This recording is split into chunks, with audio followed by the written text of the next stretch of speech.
This is Plant-Based Briefing, Why I Advocate Veganism by Dr. Sailesh Rao at climatehealers.org. And I'm your host, Marian Erickson, and this is the curated content plant-based podcast where I narrate articles with permission on topics related to plant-based and vegan living. Today's post is from Dr. Sailesh Rao. He is the founder and executive director of Climatehealers. He's also an author and executive producer of 4 documentaries: The Human Experiment, Cowspiracy, What the Health, and A Prayer for Compassion. His goal is to help create a vegan world by 2026 based on a pinky promise he made with his granddaughter Kimaya. And now let's get to today's plant-based briefing. Why I Advocate Veganism by Dr. Sailesh Rao at climatehealers.org. In a recent article entitled Why I Would Not Advocate Vegetarianism, Dr. Sunita Narain summarizes her reasons thus. Quote, as an Indian environmentalist, I would not advocate vegetarianism for the following reasons. 1. India is a secular nation and the culture of eating food differs between communities, regions, and religions. This idea of India is non-negotiable for me as it reflects our richness and our reality. 2. Meat is an important source of protein for a large number of people, hence critical for their nutritional security. Thirdly, and this is what distinguishes my Indian position from the global, meat eating is not a key issue, it is the amount that is consumed and the manner in which it is produced. A recent global assessment, for instance, finds that Americans on average eat 122 kilograms per year per person, and Indians 3 to 5 kilograms per year per person. But the most important reason I, as an Indian environmentalist, would not support action against meat is that livestock is the most important economic security of farmers in our world, unquote. As an environmentalist of Indian origin now working out of the United States, I too would not advocate the lacto-vegetarianism prevalent in India today.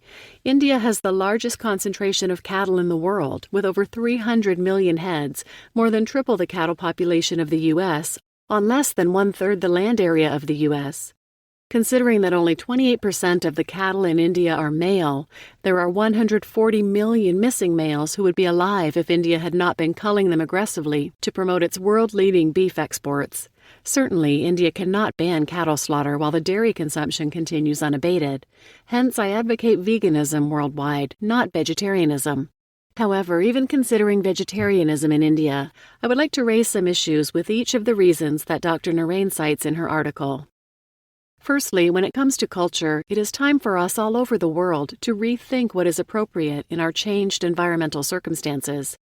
This is why Dronacharya, the teacher of Pandavas and Kauravas in our epic Mahabharata, fights on behalf of the evil Kauravas in the Battle of Kurukshetra. Dronacharya is symbolic of culture and habits, which when followed blindly lead us to do evil invariably.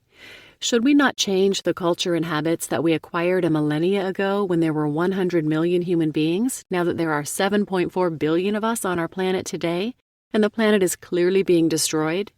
According to Professor Anthony Barnosky, a paleobiologist from UC Berkeley, the biomass of all the wild megafauna from 10,000 to 100,000 years ago was 200 million metric tons. Today, there are 7.4 billion humans, each weighing an average of 68 kilograms, constituting a biomass of 500 million metric tons for our one species alone, while the total biomass of all wild megafauna has been decimated to less than 40 million metric tons. Clearly, the human population is too much for the Earth to support on a long-term basis. In addition, we are extracting almost 5 times as much food for our domestic animals as we eat ourselves. This is like a weightlifter lifting 5 times his weight above his head, discovering he is on quicksand and that he is sinking. Knowing that his weight alone is too much for the quicksand to bear, what is the first thing that he should do? Every child that I've ever posed this question to answers, drop the weight. How I wish adults were equally prescient, for even Professor Paul Ehrlich is still a meat eater. Fortunately, culture and habits are now being questioned everywhere. In a groundbreaking article in the Israel Times entitled, Is Any Meat Today Kosher? Rabbidavidrosen concludes that the inherent cruelty in the animal agriculture industry and the lack of necessity of consuming animal foods renders only vegan foods kosher today. The purpose of kosher or halal certification is to assure Jewish or Muslim adherents that the food in question was prepared in accordance with the religious tenets of their faith, which include at its core compassion for all creation. How can we deliberately kill innocent animals unnecessarily and deem it compassionate in our modern era? Such questioning is occurring in India as well. I have witnessed the rise of veganism in India over the past few years with unalloyed joy. After all, the core of veganism is ahimsa, the non-harming of all beings, which is surely the greatest conceptual gift that India has bequeathed to the world in all its storied history.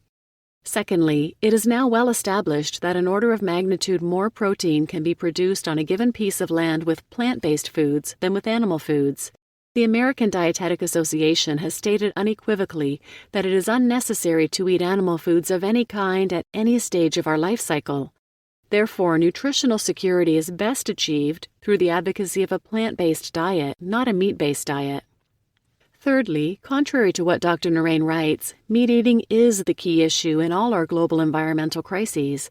In a recent article, the World Watch Institute notes, quote, "As environmental science has advanced, it has become apparent that the human appetite for animal flesh is a driving force behind virtually every major category of environmental damage now threatening the human future: deforestation, erosion, freshwater scarcity, air and water pollution, climate change, biodiversity loss, social injustice, the destabilization of communities, and the spread of disease," unquote.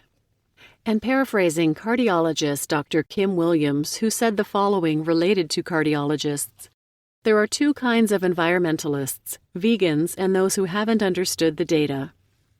We can't simply blame the West for all this damage when India is the largest producer of milk and the largest exporter of beef on the planet. At its core, environmentalism is about choosing whether to base our relationship with other species on domination or on compassion. Should we murder hibernating bears, or should we nurture wolf pups?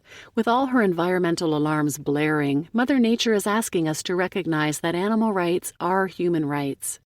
Finally, I agree with Dr. Narain that our current socioeconomic system condemns 1 billion poor people to enslave and exploit animals at the behest of the rich, who then get chronically ill while ingesting bioconcentrated doses of toxic pollution in the animal foods they eat. Meanwhile, the World Wildlife Fund reports that 58% of all wild vertebrates got destroyed between 1970 and 2012. At that rate, we will wipe all wild vertebrates off the face of the earth by 2026. But surely we don't have to continue with this socioeconomic system until all life dies. Surely we can put our heads together to devise a software or hardware upgrade of the socioeconomic system so that the 2.0 version is sustainable, uses less than half the earth, has built-in equity among all humans, and in which we begin with an attitude of service and humility, not exploitation and domination, towards our fellow earthlings. Indeed, we better devise this global civilization 2.0 in a hurry. At Climate Healers, this is precisely what most of our resources are focused on today.